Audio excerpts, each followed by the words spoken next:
akudani anonzwa panguva ino the ruling party ZANU-PF achida kumira zvakanaka. Tikatarisa the ruling party ZANU-PF, everyone opposing to 2030, tikatarisa kuma generals, tikatarisa ku ZNA, tikatarisa ku Air Force of Zimbabwe, kuma Air Marshals, tikatarisa even kuma war veterans, anyone anoita sekunge anyanya kukura musoro panguva ino, aiwa anobva atongora akashiwa subscribe or like on the bell icon.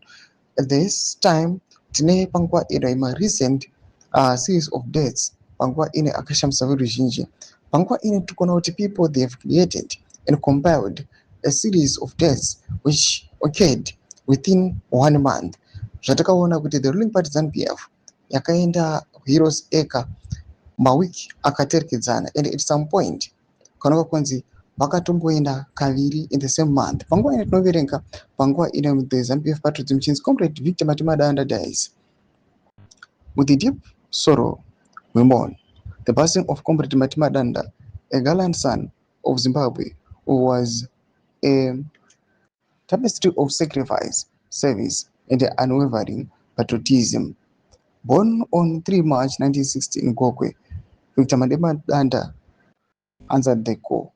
To be again with the ZANU-PF patriots, they posted wakati Air Marshal of the Zimbabwe, LZ officer, Air Commando retired, Peter Samuel Gulu has died. Trend again, they posted also wakati Major General retired Richard Ruondo, who died on July 7, has been declared a national hero. We've seen another general, again, General Zwema, dies. Retired Major General Vitisto Zwema has died while receiving medical treatment in India.